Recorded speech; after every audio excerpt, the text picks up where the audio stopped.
ओम नमो भगवते वासुदेवाय। मित्रों, आपके और आपके परिवार पर भगवान नारायण की कृपा सदैव बनी रहे। आज मैं आपको वैशाख मास महात्म्य का 10वां अध्याय सुनाने जा रही हूँ।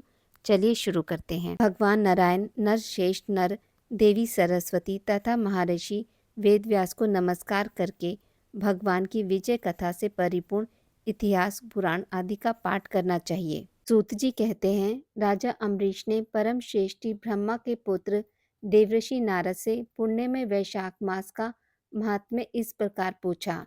ब्राह्मण, मैंने आपसे सभी महीनों का महात्म्य सुना। उस समय आपने यह कहा था कि सब महीनों में वैशाख मास श्रेष्ठ है। इसलिए यह बताने की कृपा करें कि वैशाख मास क्यों भगवान विष्णु को प्रिय है और उस समय कौन कौन से धर्म भगवान विष्णु के लिए प्रीति का कारक हैं। नारद जी ने कहा, वैशाख मास को ब्रह्मा जी ने सब मासों में उत्तम सिद्ध किया है। वह माता की भांति सब जीवों को सदा अभिष्ट वस्तु प्रदान करने वाला है। धर्म, यज्ञ, क्रिया, तपस्या का सार है। संपूर्ण देवताओं द्वारा पूजित है। जैसे विद्या में वेद विद्या, मंत्रों में प्रणव, वृक्षों में कल्प वृक्ष, धेनुओं में कामधेनु, देवताओं में विष्णु, वर्णों में ब्राह्मण, प्रिय वस्तुओं में प्राण, नदियों में गंगा जी, तेजों में सूर्य, अस्त्र शस्त्रों में चक्र, धातुओं में सुवर्ण, वैष्णवों में शिव तथा रत्नों में कौस्तुभामणि है। उसी प्रकार धर्म के साधनभूत महीने में वैशाख मास सबसे उत्तम है। संसार में इसके समान भगवान विष्णु को प्रसन्न करने वाला दूसरा कोई मास नहीं है। जो वैशाख मास में सूर्योदय से पहले स्नान करता है, उससे भगवान विष्णु निरंतर प्रीति करते हैं। पाप तभी तक गरजते हैं जब तक जीव वैशाख मास में प्रातःकाल जल में स्नान नहीं करता। राजन, वैशाख के महीने में सब तीर्थ आदि देवता तीर्थ के अतिरिक्त बाहर के जल में भी सदैव स्थित रहते हैं।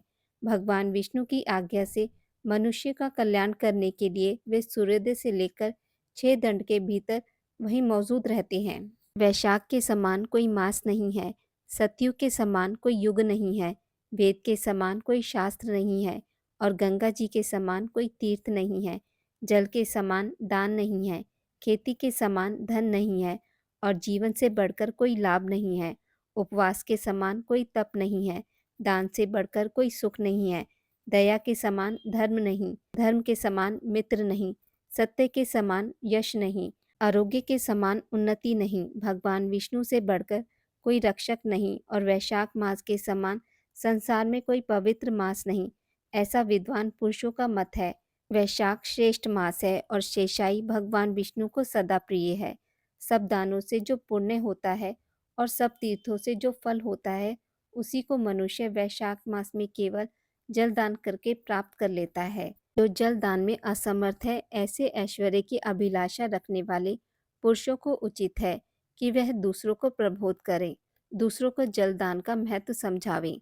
यह सब दानों से बढ़कर हितकारी है। जो मनुष्य वैशाख मास में सड़क पर यात्रियों के लिए प्याऊ लगाता है, वह विष्णु लोक में प्रतिष्ठित होता है। निर्प्रशेष्ट प्रपादन, पौंसला या प्याऊ देवताओं, पितरों तथा ऋषियों को अत्यंत प्रीति देने वाला है। जिसने प्याऊ लगाकर रास्ते के थके मांदे मनुष्यों को संतुष्ट किया है, उसने ब्रह्मा, विष्णु और शिव आदि देवताओं को संतुष्ट कर लिया है। राजन, वैशाख मास में जल की इच्छा रखने वाले को जल, छाया चाहने वाले को छाता और पंखे की इच्छा रखने वाले को पंखा देना चाहिए। राजेंद्र, जो प्यास से पीड़ित महात्मा पुरुषों के लिए शीतल जल प्रदान करता है, वह उतनी ही मात्रा से 10,000 राजसूय यज्ञों का फल पाता है। धूप और परिश्रम से पीड़ित ब्राह्मणों को जो पंखा डुलाकर हवा करता है, वह उतनी ही मात्रा से निष्पाप होकर भगवान का पार्षद हो जाता है। जो मार्ग से थके हुए श्रेष्ठ द्विजों को वस्त्र से भी हवा करता है, वह उतने से ही मुक्त हो भगवान विष्णु का सायुज्य प्राप्त कर लेता है। जो शुद्ध चित्त से ताड़ का पंखा देता है, वह सब पापों का नाश करके ब्रह्मलोक को जाता है। जो विष्णु प्रिय वैशाख मास में पादुका दान करता है, वह यमदूतों का तिरस्कार करके विष्णु लोक में जाता है। जो मार्ग में अनाथ के ठहरने के लिए विश्रामशाला बनवाता है, उसके पुण्य फल का वर्णन किया नहीं जा सकता। मध्याह्न में आए हुए ब्राह्मण अतिथि को यदि कोई भोजन दे, तो उसके फल का अंत नहीं है। राजन, अनदान मनुष्य को तत्काल तृप्त करने वाला है। इसलिए संसार में अन्न के समान कोई दान नहीं है। जो मनुष्य मार्ग के थके हुए ब्राह्मणों के लिए आश्रय देता है, उसके पुण्य फल का वर्णन नहीं किया जा सकता। भूपाल जो अन्नदाता है, वह माता पिता आदि का भी विस्मरण करा देता है। इसलिए तीनों लोक के निवासी अन्नदान की प्रशंसा करते हैं। माता और पिता केवल जन्म के हेतु हैं, पर जो अन्न देकर पालन करता है, मनीषी पुरुष इस लोक में उसी को पिता कहते हैं। वैशाख मास महात्म्य का 10वां अध्याय यहीं पर समाप्त होता है।